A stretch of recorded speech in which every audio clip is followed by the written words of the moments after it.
Hello, everybody. Welcome to Port Moresby. Hi, Laurie. I am. We are here in the same room here in PNG.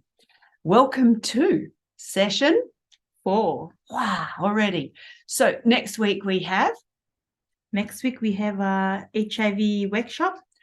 And these sessions will continue each Friday until the 1st of December. Awesome. World AIDS Day is Friday, the 1st of December 2023. And we, by then, will have put up 10 toolbox sessions for this series. So here are the cheat sheets for today. And the topic is, Laurie? Myth-busting on STIs. STIs? What about HIV? HIV is a sexually transmitted infection. STI, HIV, another acronym. All right, let's make this short and sharp. Yes. We've got a simple set of myth busting for you. And if you're feeling a little bit more confident to talk more about STIs, then we've created a slightly more complex set of answers. The fact is that sexually transmitted infections and HIV, human immunodeficiency virus, is a sexually transmitted infection. So let's get into it. It's myth busting for STIs. Okay, Laurie, give us your first myth. Yes. So, eating spicy food prevents STIs? Yeah, eating spicy foods might make you sweat, but it won't cure an infection. Only antibiotics or the correct treatment will. So you can't get STIs from oral sex? Ooh, tricky one. STIs can be transmitted through oral sex, and protection in all sorts of ways is key.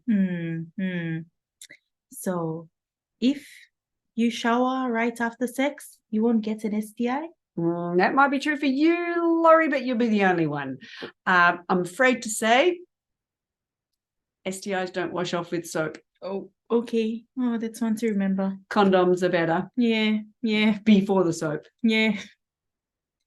Now, Anne, can you tell if someone has an STI just by looking at them? I'm afraid you cannot. Many STIs have no visible symptoms. The only way to know for some of them is to actually get tested. And if you've got noticing any symptoms, then obviously you can keep that quite private, but you need treatment. Now, this one's an interesting one. STIs only happen to promiscuous people? Yes, and people who get pregnant have only had sex once. Yeah.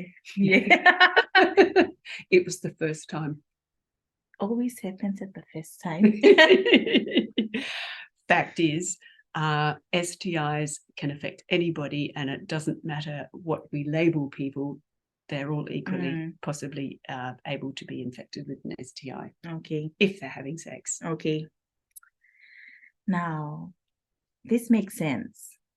You can't get STI if you're in a long-term relationship. Well, that's because he only loves me. Yes. Fact is, if you can both know your status and get checked regularly, we don't even have to worry about that stuff. So testing and prevention. Okay, testing and prevention.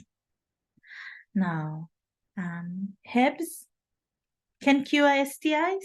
Oh, and holy water. Sadly, we've got bacterial anti-infections, bacterial sexually transmitted infections. We have viral sexually transmitted infections. We even have some parasitic sexually transmitted infections, but only the correct treatment will cure them. Some of them, of course, as we know, are not curable. So what if I used 2 condoms? Then one? I love this myth. 3, 4, 5 condoms. Yeah. That might make it a lot of fun, but it's not going to help protect you. Okay. More than one condom probably needs to more likelihood of condom breakage. So stick to one, keep plenty in the handbag, plenty in the cupboard, and plenty for friends. So 1 platasol at a time. 1 platasol. Another one, if you have an STI, you'll know it, right?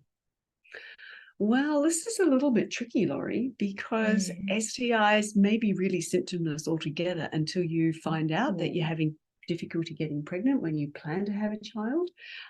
So depending on the STI, some are quite symptomless. So keeping safe by protecting yourself from becoming infected in the first place is the best strategy. STIs only affect young people?